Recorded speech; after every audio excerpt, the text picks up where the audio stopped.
Om Shanti.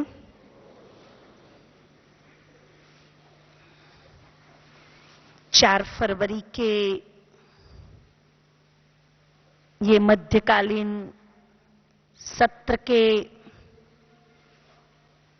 Panel discussion में विशेष रूप से हमारे पैनलिस्ट जो हम सबके बीच पहुंचे हैं, आदरणीय राजयोगिनी ब्रह्मा कुमारी चंद्रिका बहन अहमदाबाद से एवं राजयोगी भ्राता डॉक्टर प्रेम मसन जी आबू शांतिवन से, इन दोनों का हम जोरदार करतल ध्वनि से स्वागत करते हैं, अभिवादन करते हैं, अभिनंदन करते हैं कि विशेष आज का पैनल डिस्कशन जिसका विषय है नो प्रॉब्लम। बाबा ने वैसे भी हम बच्चों को पिछली अव्यक्तवाणी में ये नो प्रॉब्लम शब्द को अंडरलाइन कराया है।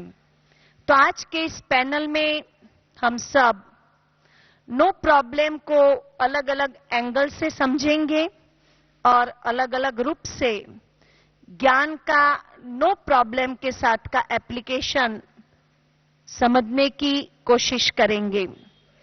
इस पैनल डिस्कशन में मेरी साथी कोऑर्डिनेटर ब्रह्मा कुमारी कमलेश बहन हैं। आप पिछले 42 वर्षों से ये ईश्वरीय ज्ञान और योग की पढ़ाई से अपने आप को आगे बढ़ा रही हैं और पिछले 28 सालों से आपने अपना जीवन ईश्वरीय सेवा में समर्पित किया हुआ है। वर्तमान समय मुंबई स्थित सांता क्रूज सेवा केंद्र पर अपनी सेवाएं देती हैं और साथ साथ युवा प्रभाग और ट्रांसपोर्ट प्रभाग में भी आपकी विशेषताओं का लाभ मिल रहा है। तो ऐसी साथी कोऑर्डिनेटर कमलेश बहन जी का भी हम स्वागत करते हैं।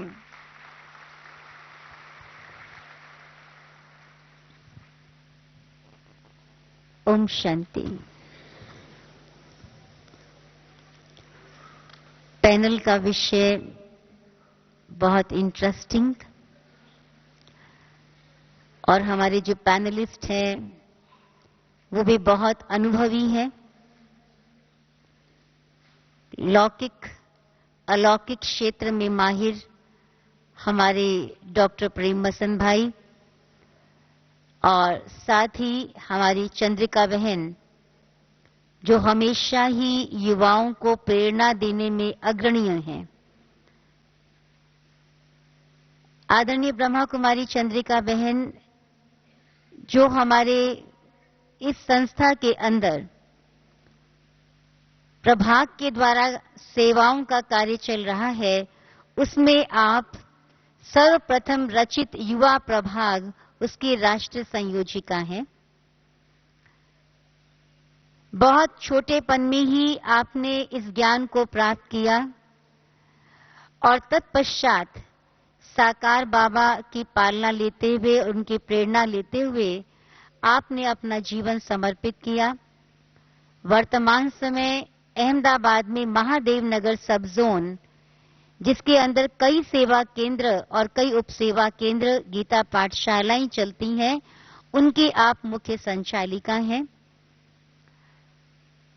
आपकी बहुत सारी विशेषताएं हैं, जैसे शुरू से ही आपको कुछ नए नए कार्य करने की बहुत रुचि रही है। You are very creative, innovative, encourage करने में, किसी को उत्साहित करने में, आगे बढ़ाने में आपका बहुत योगदान रहता है। तो सबसे पहला आज की इस पैनल का क्वेश्चन मैं आदरणीय चंद्रिका बहन से कर रही हूं। जब हमने बाबा की ये मुरली सुनी और बाबा ने 2 बार ये कहा है और इसका होमवर्क भी दिया था, आप सभी को याद होगा, और बाबा ने ये कहा था कि चार्ट लिखकर बाबा को यहाँ अपना चार्ट लिखकर भेजना।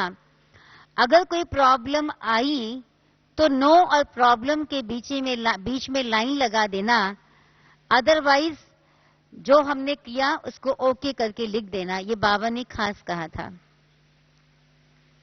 तो हमने बाबा की मुरली पढ़ी भी, बाबा की मुरली सुनी भी, लेकिन जब हम कर्म में आते हैं, व्यवहार में आते हैं, और जब विभिन्न प्रकार के व्यक्तियों से मिलते हैं, विभिन्न परिस्थितियों का हम सामना करते हैं, हमारे बीच एक और पैनलिस्ट हमारी आदरणीय ब्रह्मा कुमारी चक्रधारी बहन जी भी पहुंच चुकी हैं। हम उनका भी करतल ध्वनि से स्वागत करते हैं।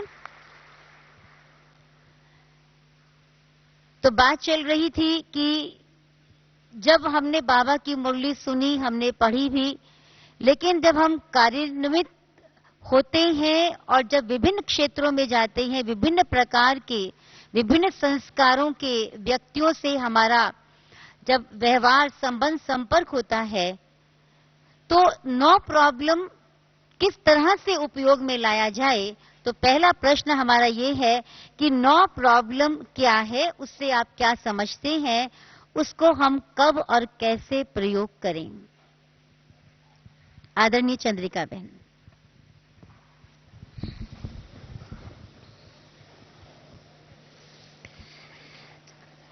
ओम शांति।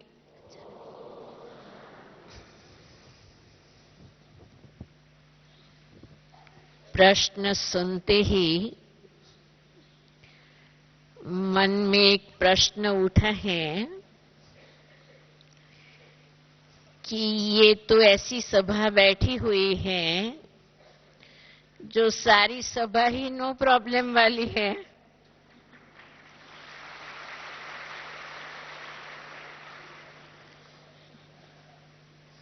सही बात है ना? जो कहते हैं हमारे पास कोई प्रॉब्लम नहीं है, हाथ उठाए। नो प्रॉब्लम है।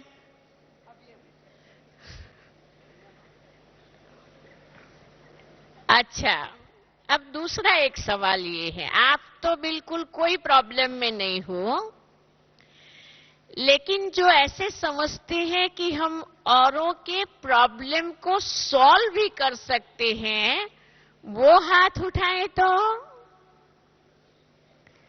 उसमें थोड़े कम हाथ उठ रहे हैं। तो ये जो प्रॉब्लम है ना, ये बड़ी प्रॉब्लम है।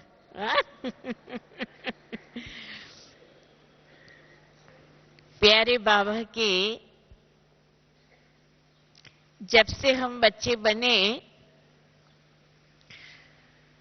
और बाबा ने हमें तीसरा नेत्र दिया है, तो हम सब तो काफी हद तक नो प्रॉब्लम की स्टेज में रहते ही हैं, लेकिन फिर भी सबसे बड़ा प्रॉब्लम द्वापर से शुरू हो गया है।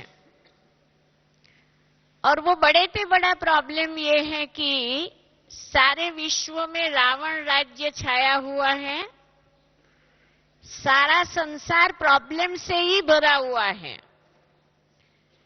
आज संसार का एक भी व्यक्ति ऐसा नहीं है जो ये कहे कि कोई प्रॉब्लम नहीं है, एक भी व्यक्ति नहीं है।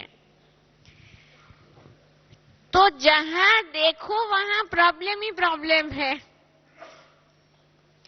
अब ऐसे प्रॉब्लम के टाइम में नो प्रॉब्लम की स्थिति में रहना,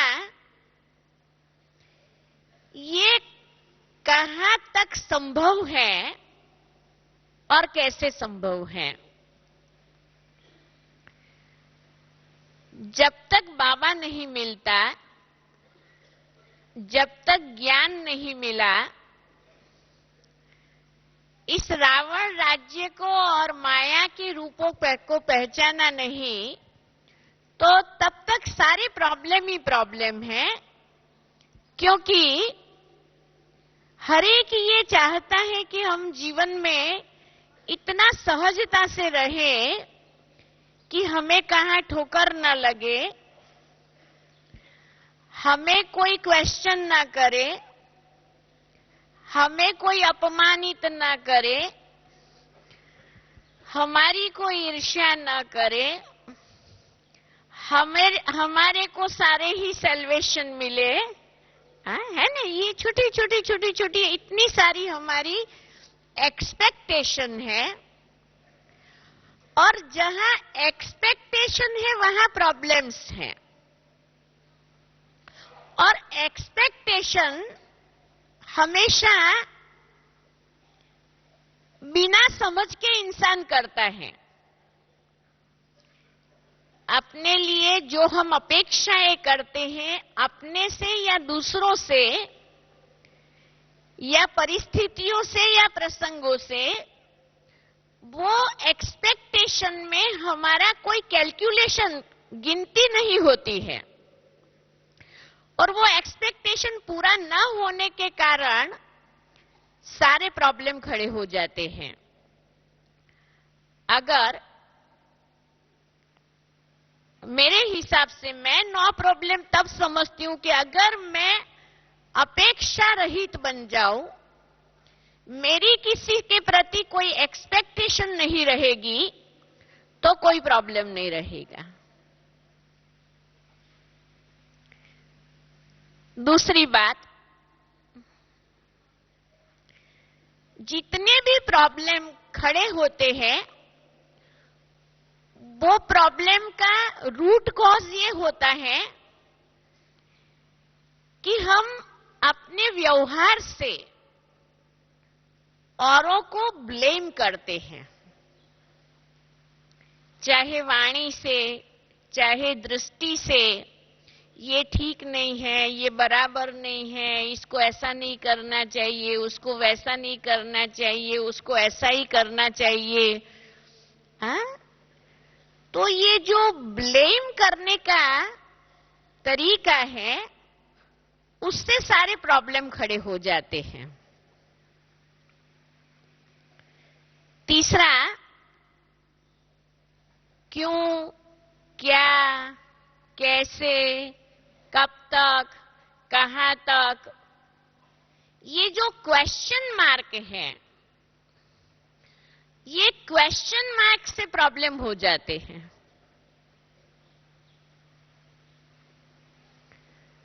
और चौथा, कि पास्ट, नेगेटिव और व्यर्थ चिंतन से सारे प्रॉब्लम खड़े हो जाते हैं।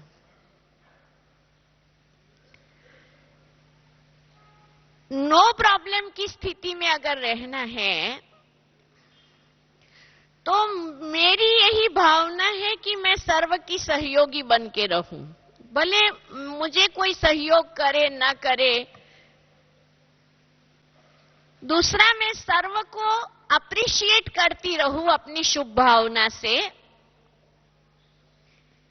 तीसरा, हर बात को सहज ऐसे ही होगा ये तरीका अपना लूं। और चौथा, हमेशा समर्थ चिंतन में रहूं, तो कोई प्रॉब्लम है ही नहीं। और मैं ये अनुभव कर रही हूं कि इन बातों की धारणा से सचमुच हम नो प्रॉब्लम की स्टेज में रह सकते हैं। विस्तार तो बहुत है, लेकिन बाबा ने फिर भी कहा है 3 बिंदी लगाओ, तो full stop. Om Shanti.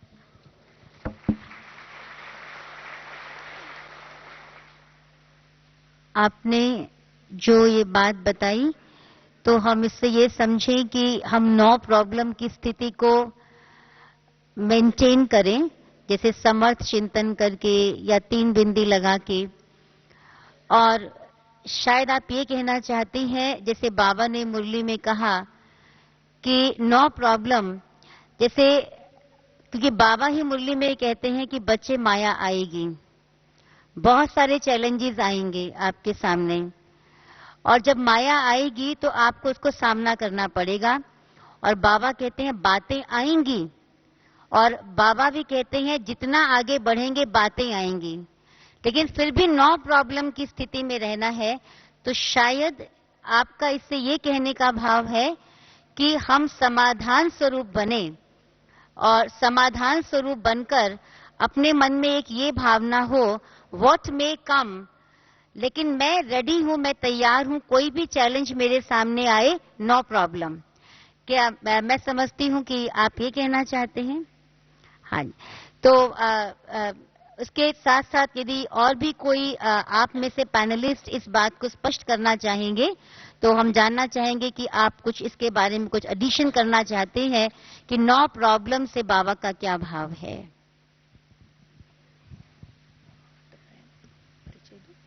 Doctor प्रेम भाई, आप रेडिएशन ऑन्कोलॉजी के रूप में 1998 से हेडक्वार्टर में मानद सेवाएं दे रहे हैं।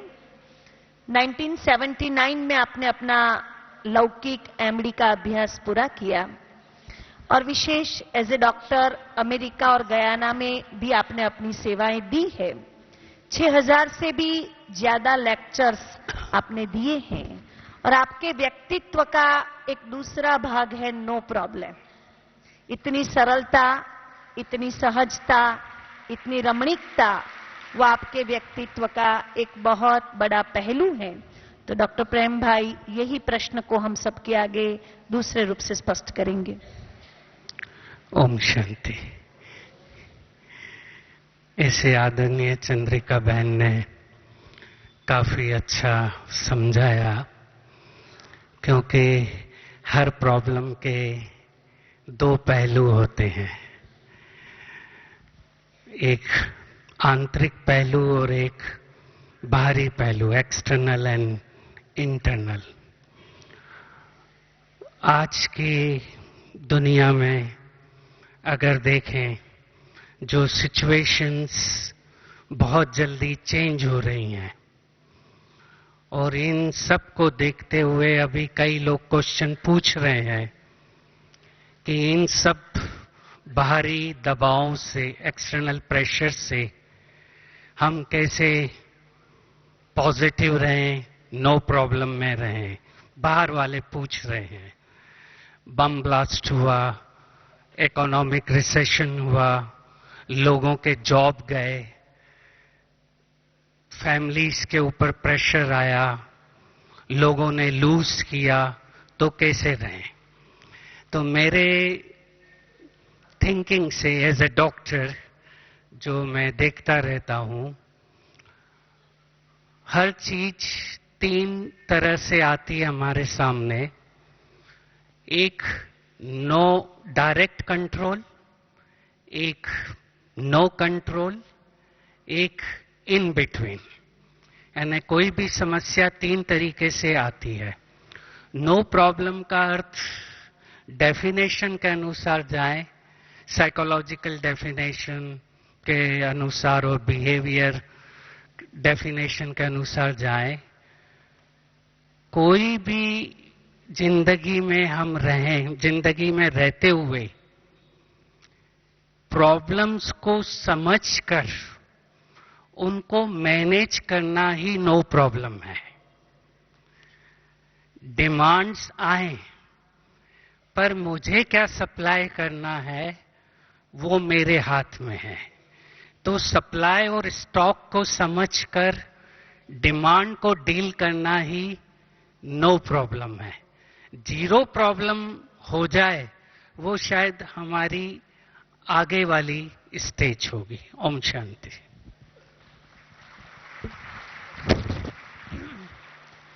पर डॉक्टर प्रेम भाई, वर्तमान समय जो इकोनॉमिकल प्रॉब्लम्स बढ़ रहे हैं, मंदी का समय चल रहा है, जॉब में भी तकलीफें हो रही है, बड़ी बड़ी कंपनियां भी अभी कईयों को जॉब से बाहर निकाल रही है। ऐसे समय पर इस नो प्रॉब्लम का प्रयोग कैसे करें?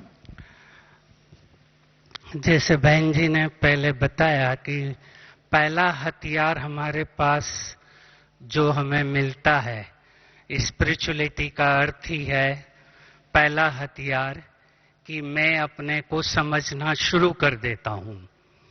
मैं अपने को समझना शुरू कर देता हूं तो मेरे में जो ज्ञान आता है, नॉलेज आता है, उससे मेरे में अंडरस्टैंडिंग आ जाता है कि इस सिचुएशन में मुझे क्या डिसीजन लेना है।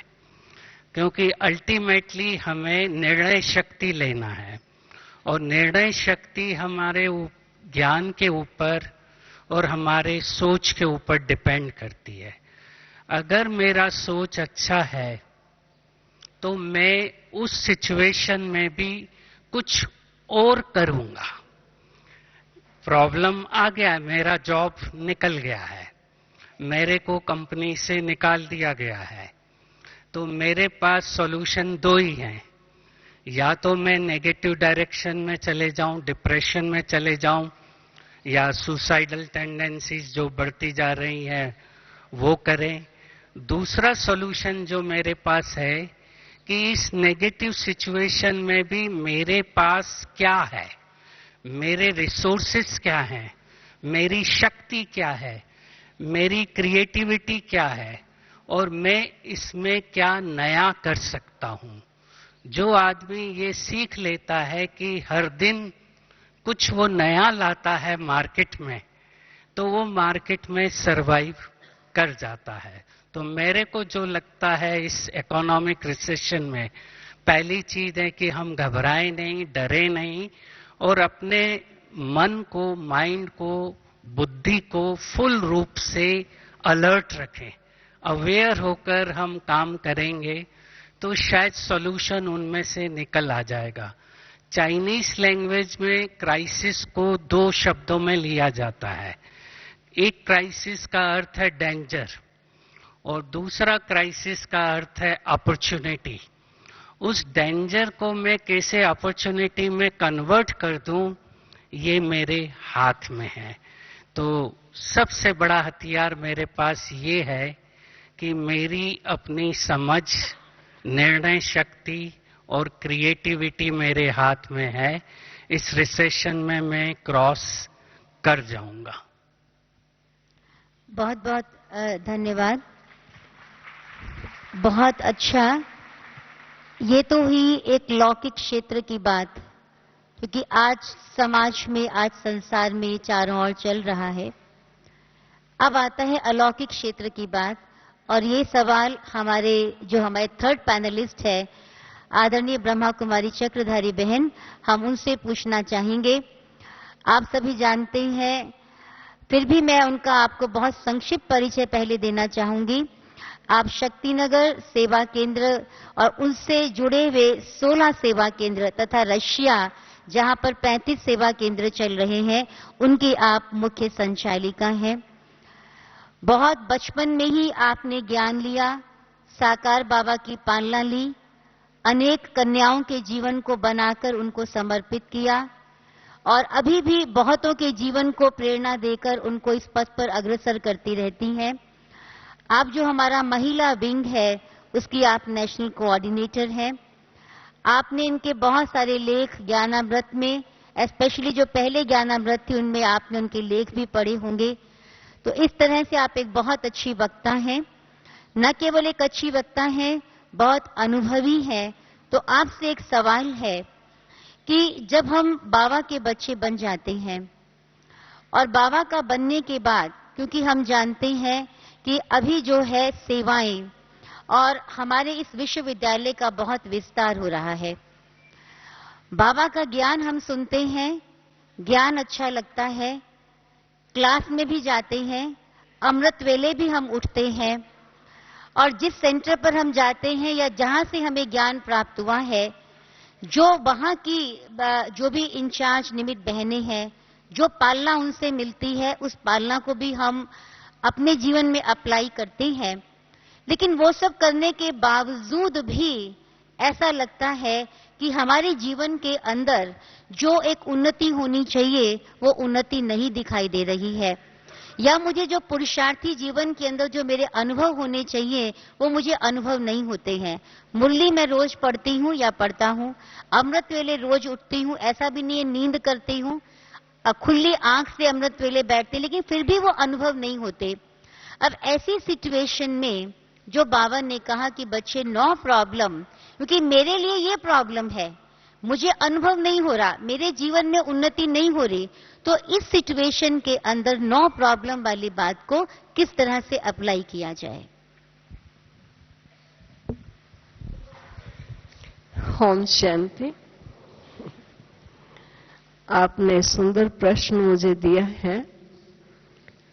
मैं ऐसा समझती हूं, जैसा कि आपने प्रश्न में सुना कि क्लास में रोज जाते हैं, मुरली पढ़ते हैं, लेकिन जो प्रोग्रेस होनी चाहिए वह परिणाम दिखाई नहीं देता। तो बड़ा स्पष्ट होता है कि मुरली सुनना और मुरली पढ़ना, उसके मध्य जो बाबा ने हमें मुरली सुनते समय जैसी स्थिति हमारी होनी चाहिए या मुरली पढ़ते समय जिस बात पर अटेंशन होना चाहिए, अवश्य कहीं ना कहीं कमी की गुंजाइश है। अगर मैं श्रीमत पर पूरा चलती हूं, क्लास पूरी सुनती हूं, अमृत वेले रोज उठती हूं, लेकिन परिणाम ठीक नहीं निकलता है, तो इसका मतलब ये लगता है कि इसके अंदर जो गहन रहस्य है जिससे मेरे पास परिणाम आना चाहिए, मैं उस तथ्य तक नहीं पहुंच पाई हूं। जैसे बाबा ने कहा कि जब मुरली सुनो तो सुनने के साथ साथ याद रखना कौन सुन रहा है और कौन सुना रहा है। ये बार बार अपने को रिमाइंड कराओ। सुनने वाली मैं आत्मा हूं, सुनाने वाला मेरा प्यारा बाबा है। मैं समझती मुरली सुनते समय इस बात की मिसिंग हमें मुरली को धारण करने में कमी कर देगी। दूसरी बात, मुरली सुनते हैं, लेकिन मुरली सुनने के पश्चात उस मुरली की पॉइंट्स पर मनन चिंतन करना ये बहुत आवश्यक है, क्योंकि सुनना एक चीज होता है, सुनकर समझना दूसरी बात होती। सुनते बहुत है लेकिन समझते बहुत थोड़ा है। कई बार बाबा वाणी सुनाते हुए पूछते थे, बच्चे समझे? शब्द होता था बाबा का, समझे? और बच्चे कहते थे समझे। बाबा कहता था नहीं बच्चे, डब्बे में ठीकरी है, अभी नहीं समझे। इसका मतलब ये है कि बाबा की कई गहन बातें ऐसी होती हैं जिसे सुनना, सुनकर मनन करना और मनन कर उस बात को समझना और समझकर जीवन में अप्लाई कर उसका परिणाम सामने लाना। जब तक पूरी विधि नहीं अपनाएंगे तब तक परिवर्तन को नहीं प्राप्त कर सकते। मान लीजिए सुबह हम उठते हैं, बाबा ने हम बच्चों को ये नहीं कहा खाली सुबह उठो, बाबा ने कहा उठ करके बाबा के सम्मुख विराजमान हो जाओ। जो बाबा है, जैसा बाबा है, जहां बाबा है, जो आप हो, जैसे आप हो, अपने उस स्वरूप में स्थित होकर बाबा के सम्मुख उपस्थित हो जाओ। फिर बाबा ने हम बच्चों को कहा कि सुबह सुबह विश्व के ग्लोब पर बैठ जाओ और बाबा से लाइट और माइट लो और वो सारे विश्व की आत्माओं को लाइट और माइट दो। बच्चे, वे समय है दाता का देने का और आप वरदानी बन सर्व विश्व की आत्माओं को देने का। अवश्य हम कहीं ना कहीं भूल कर बैठते हैं जो हमारे सामने परिणाम नहीं आता है। ये बाबा कई बार कहते हैं, बच्चे चलो विश्व भ्रमण करने के लिए। सारे विश्व में बहुत आत्माएं परेशान हैं, दुखी हैं, अशांत है। बच्चे, सर्व विश्व की आत्माओं की शांति और शक्ति की प्यास सिवाय तुम बच्चों के कोई मिटा नहीं सकता है। तो मैं ऐसा सोचती हूं कि आपने कई बार देखा होगा कि हेलीकॉप्टर जाता है और एक लकीर सी छोड़ता जाता है, और कई बार दो दो हेलीकॉप्टर जाते हैं और वो लकीर छोड़ते जाते हैं। ठीक इसी प्रकार बाबा ने हम बच्चों को कहा है, आत्मा तो रॉकेट से भी ज्यादा तीखी है। तो प्यारे बाबा जो सर्व शक्तियों के सागर हैं और उन्हें सर्व शक्तियां हम बच्चों को अधिकार के रूप में दे दी हैं, तो क्यों नहीं अमृत वेले बाबा के साथ साथ एक इस रॉकेट की न्याई मैं बाबा के साथ साथ जा रही हूं और चारों तरफ विश्व के ये लाइट और माइट छोड़ती जा रही हूं, ताकि जिसको भी शक्ति की आवश्यकता होगी वे आत्मा इन शक्तियों का अनुभव कर सकेगी।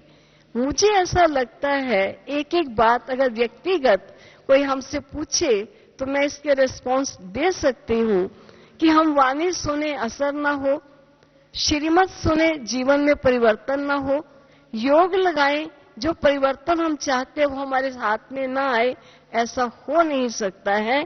कहीं ना कहीं गुंजाइश है, जिस गुंजाइश को चेक ना करने के कारण जीवन में चेंज नहीं आता है और इसके साथ बहुत सी बातें जुड़ी हुई होती हैं, उन सब बातों को सोचना होता है। मान लीजिए अमृत वेले जागे, बाबा ने कहा रात को सोने से पहले पूरा सारे दिन का जो हिसाब किताब है चेक करके, जो आपके ऊपर पूर्व के कोई कर्मों का कर्जा आ गया उनको उस दिन के कर्जे को उतार कर फिर सोइए और फिर जब सुबह जागेंगे तो लाइट होंगे और आपका योग युक्त होना सरल हो जाएगा। हम सो गए हैं, हमने कर्जा रखा हुआ है और सुबह जब उठे हैं तो कर्जे से भारी आत्मा हल्की नहीं महसूस कर पा रही, बाबा का अनुभव नहीं हो पा रहा है। बैटरी आधा घंटा है लेकिन आधा घंटा भी कुछ प्राप्ति का आभास नहीं हो रहा क्योंकि हमने अवज्ञा की हुई है, बाबा की आज्ञा के अनुकूल हम योग युक्त नहीं होकर बैठे हैं। तो एक एक चीज को थोड़ा चेक करने की आवश्यकता है।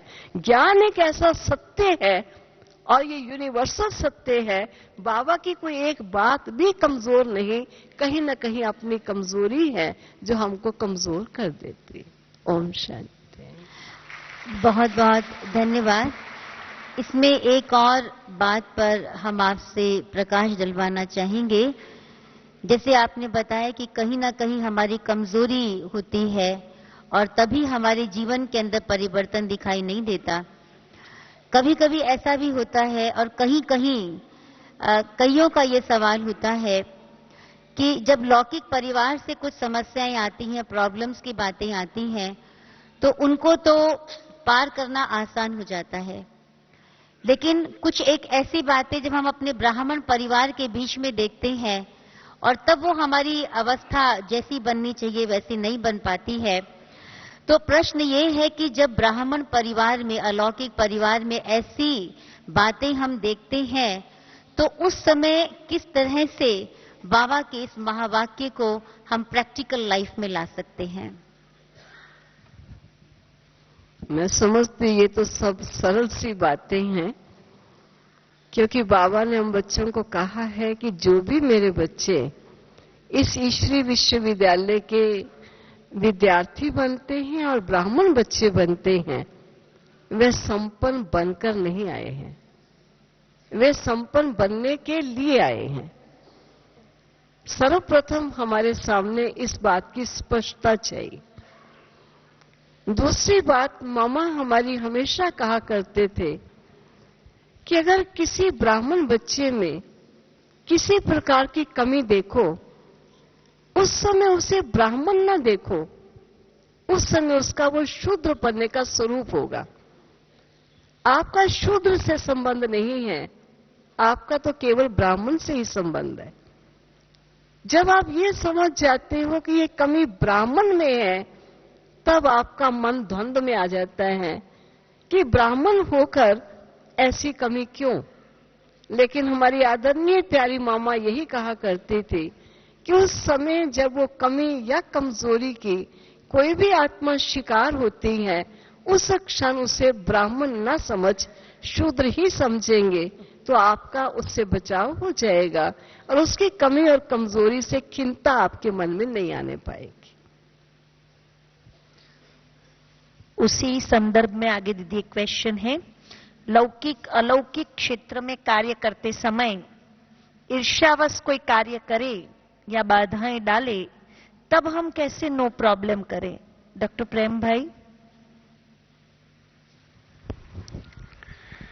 जैसे बहन जी ने पहले ही बताया, चक्रधारी बहन ने, कि हम उसके ब्राह्मण एस्पेक्ट को देखें। तो पहला लेसन हम जो सीखते हैं यहाँ आकर, और मुझे भी जो वो पहला लेसन काफी अच्छा लगता है और इसी की डेप्थ में जाने की कोशिश करते जा रहा हूँ और काफी डेप्थ में है। पहला लेसन यही सिखाता है कि हर आत्मा का अपना अपना पार्ट है, यूनिक है, और कोई भी दो आत्मा एक जैसे हो नहीं सकती। अगर ये हमारा बेसलाइन क्लियर हो जाए और मेरे को जो पार्ट दिया गया है और इसको जो पार्ट दिया गया है टोटली डिफरेंट है, तो मैं उसको देखकर या वो मुझे देखकर उसमें कंपटीशन की भावना नहीं आएगी।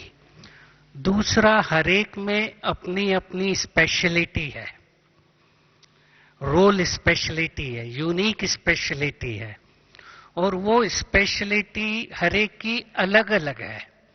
किसी की खाना बनाने में, किसी की स्पीच देने में, किसी का खाना सर्व करने में, ये हरेक का अपना अपना एक पर्पस है, मैं कहूँगा मिशन है, जिसके कारण वो यहाँ आती है आत्मा। वो भी समझ में आ जाए अगर हमारा मिशन और उसका मिशन अपना अपना है, तो ये नेचर चला जाता है। तीसरा है जो बताया कि हरेक के रोल को एक्सेप्ट करना, जो आत्मा जैसी है उसको वैसे ही एक्सेप्ट करना। साइकोथेरेपी में मैंने जो सीखा, साइकोथेरेपी का पहला लेसन, बेसिक लेसन जो मुझे समझ में आया वो यही है कि हर आत्मा को उसके अनुसार स्वीकारना, एक्सेप्ट करना।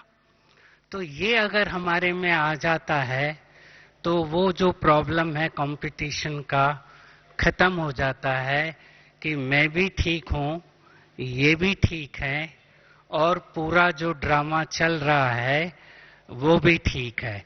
अभी आप लोग भी कर सकते हो, दाहिना हाथ ऊपर करो आप अपना, राइट हैंड, और अपनी पीठ थपथपा दो, देखो कितना अच्छा हो। आप अपना रोल रोज एक्सेप्ट करो। सुबह उठकर आप एक्सेप्ट करोगे कि मेरे जैसा पार्ट दुनिया में किसी का नहीं है, तो कभी भी कंपटीशन की, ईर्ष्या की भावना नहीं आएगी।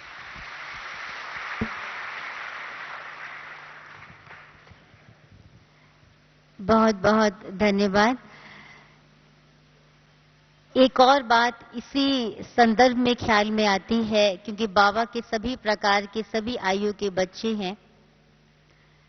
जब हम युवाओं को देखते हैं तो उन्हें कभी ऐसा महसूस होता है कि हम बाबा के बन गए, हमारे में बहुत सारी एबिलिटीज हैं, बहुत सारी काबिलियत है। और न केवल युवाओं को, लेकिन कईयों को ऐसा महसूस होता है कि अलौकिक क्षेत्र में हमारी एबिलिटीज को यूज नहीं किया जाता, वो एबिलिटीज हमारी बेकार हो रही है, व्यर्थ जा रही हैं, और उसके कारण उनके जीवन में एक प्रकार का वैक्यूम क्रिएट होता है। उनके जीवन में एक प्रकार की डिसअपॉइंटमेंट आती है, निराशा आती है। और ऐसी निराशा के समय कि हम किस तरह से बाबा के इस महावाक्य को अपने जीवन में ला सकते हैं, ये सवाल का उत्तर जो है मैं अपनी आदरणीय ब्रह्मा कुमारी चंद्रिका बहन से पूछना चाहूंगी, क्योंकि आप हमेशा ही युवाओं के साथ भी जुड़ी रहती हैं, तो आप इसका उत्तर दें। बाबा ने आकर के सभी के लिए सेवा का इतना बड़ा बाजार खोल दिया है। सचमुच में जिसको बाबा मिला, खुद की पहचान मिली, कर्तव्य की अवेयरनेस आई, जागृति आई, उसके लिए जब देखो तो सेवा ही सेवा है। बाबा ने हमें मनसा वाचा कर्मणा तन, मन, धन, जन, स्थान, साधन, समय, सब प्रकार की सेवा के तरीके दिए हुए हैं। केवल हमें अपने अंदर में वो कार्य करने की लगन हो, क्योंकि हमें मास्टर क्रिएटर बनना है, फॉलोवर नहीं बनना है। फॉलोवर एक बाप का बनना है। तो आप कहां भी सेवा क्रिएट कर सकते हो। मुझे याद आता है साकार बाबा की मुरलियों में आता है कि बच्चों को ट्रेन में जाना चाहिए, डिब्बे डिब्बे में घूमना चाहिए, सेवा करनी चाहिए। तो शुरू में तो इतनी सेवाएं नहीं थे इस प्रकार की। तो हम और वेदांती बहन दोनों अहमदाबाद से आबू जितना ट्रेन में आते थे, तो कभी वो बीके बन जाती थी और मैं नॉन बीके बन जाती थी, और वो नॉन बीके बनती थी तो मैं बीके पहनती थी। माना ड्रेस ऐसा पहनते थे और फिर लोगों के बीच प्रश्नोत्तर करते थे, जिसको सुन करके लोगों का झुंड इकट्ठा हो जाता था। फिर एक कंपार्टमेंट में पूरा हुआ तो दूसरे कंपार्टमेंट में चले जाते थे।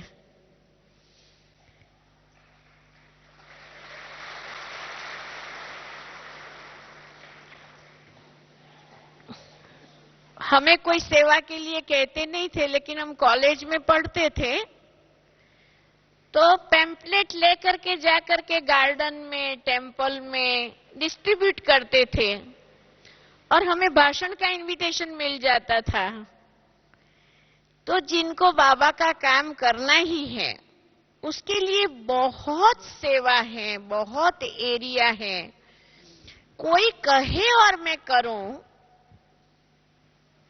तो कभी आप सेवा के द्वार को खोल नहीं सकेंगे। हमें सेवा की इतनी दिशाएं खोल देनी है। तो इसीलिए ये प्रश्न वो प्रश्न के रूप में न रख करके उसको जवाब बना दिया जाए कि हमारे लिए बहुत सेवाएं हैं, और भी हम इतने क्रिएटिव बने और हमारी निमित्त बहनों से कहे कि हम ये भी सेवा कर सकते हैं, वो भी कर सकते हैं। लेकिन ये प्रश्न तब उठ सकता है कि कोई दूसरा व्यक्ति सेवा कर रहा है, आपको वही सेवा चाहिए। कोई दूसरा व्यक्ति सेवा करता और उसकी थोड़ी मान महिमा हुई, वो आप टॉलरेट नहीं कर सकते हैं।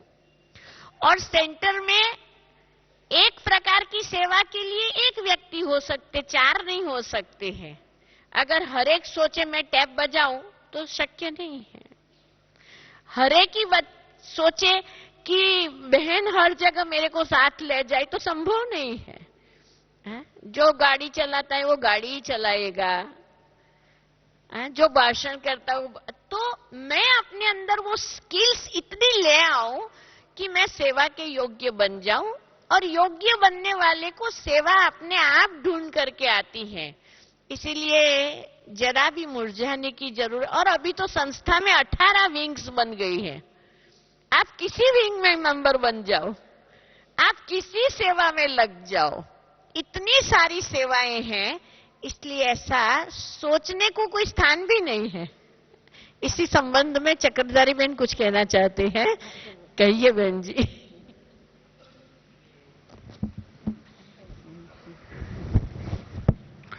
क्वेश्चन काफी अच्छा है, बहनों ने बहुत अच्छा निकाला है, और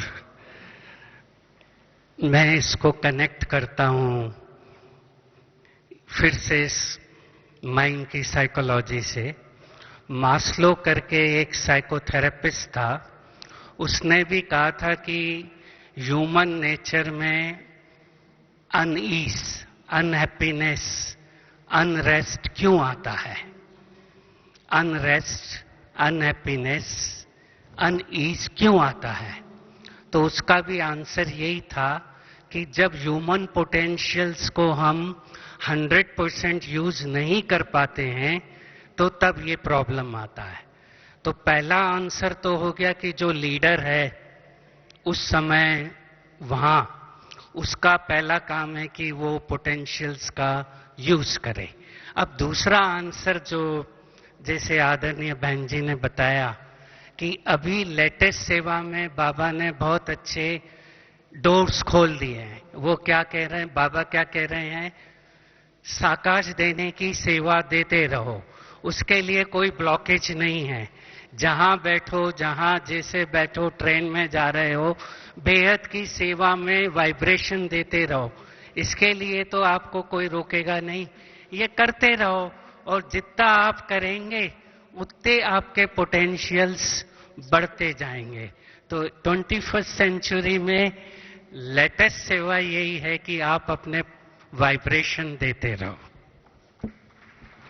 हम सबके बीच हमारे वरिष्ठ भ्राता निर्वेर जी पधारे हैं। पुनः हम तालियों से परम आदरणीय निर्वेर भाई जी का स्वागत करते हैं।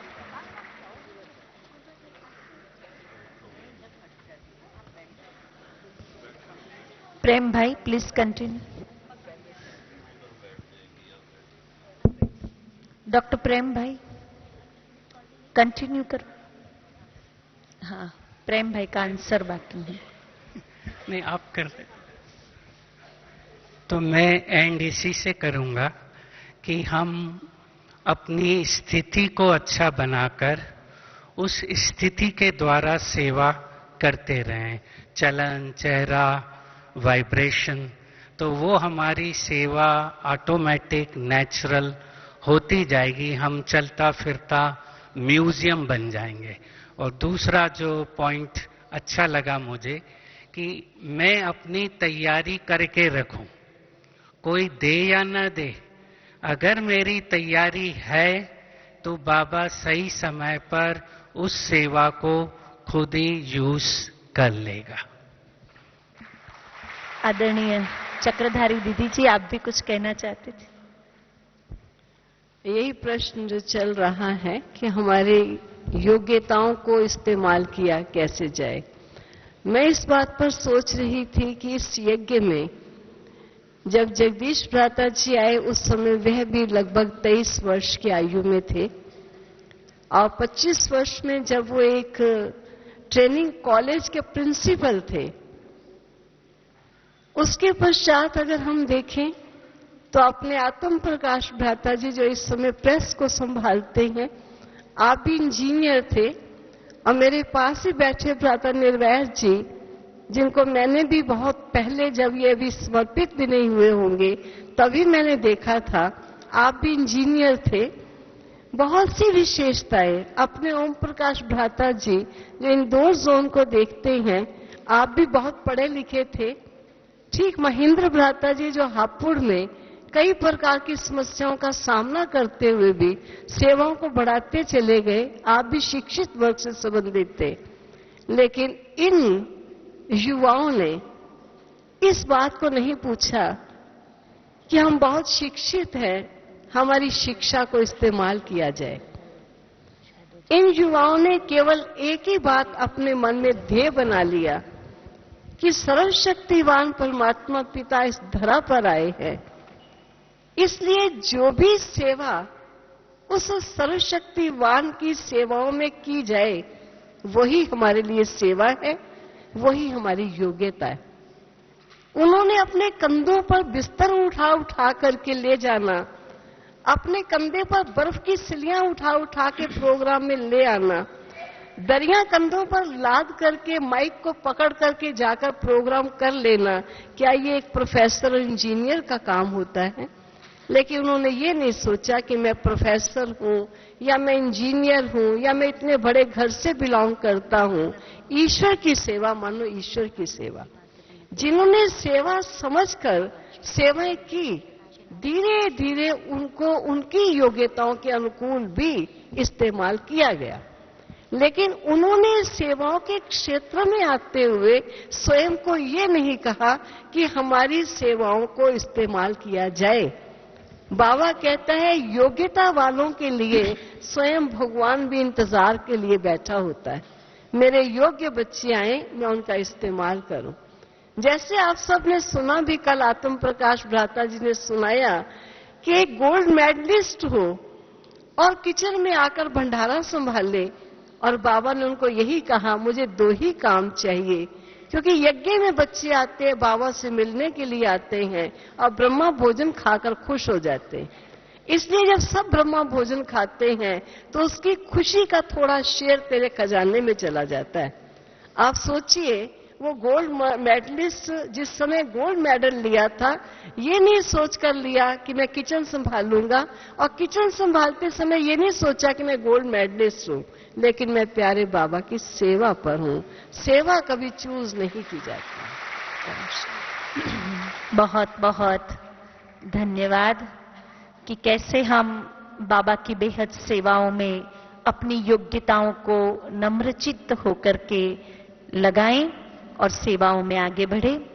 आज इस पैनल डिस्कशन का एक बहुत बड़ा गौरव ये है कि इस पैनल डिस्कशन में हम सबके बीच परम आदरणीय भ्राता निर्वेर जी पधारे हैं। वैसे आप चक्रधारी दीदी जी ने बताया, ऐसे आप पहले इंडियन नेवी में इलेक्ट्रॉनिक इंजीनियर के रूप में अपनी सेवाएं देते थे। 1915 आपने अपना जीवन ईश्वरीय सेवाओं में समर्पित किया। वर्तमान समय आप ब्रह्मा कुमारीज के सेक्रेटरी जनरल के रूप में अपनी सेवाएं देते हैं। शांतिवन हो या ज्ञान सरोवर हो या ग्लोबल हॉस्पिटल हो या मुखरी माता का कंस्ट्रक्शन हो, आपकी दिव्य बुद्धि, आपकी रचनात्मकता और आपके हृदय की विशालताओं के कारण ही ये सब साकार में हम सब देख रहे हैं, अनुभव कर रहे हैं। और उसमें आपने अपनी शक्तियां लगाई, बुद्धि लगाई, न सिर्फ आपने अपने लिए लेकिन अनेक आत्माओं की विशेषताओं को लगा करके इतने बड़े परिसर को आपने तैयार किया है। तो ऐसे आदरणीय भ्राता निर्वेर जी का पुनः इस पैनल डिस्कशन में स्वागत करते हैं। और निर्वेर भाई, आपसे क्वेश्चन है, ताकि आज का पैनल डिस्कशन का टाइटल है नो प्रॉब्लम। तो ये क्वेश्चन है कि आपने मम्मा बाबा को अच्छी तरह से देखा है, तो बेगरी पाठ के समय और यज्ञ की सेवाओं के क्षेत्र की शुरुआत के समय बाबा ने अलग अलग सिचुएशन में अपने जीवन में नो प्रॉब्लम को कैसे लाया?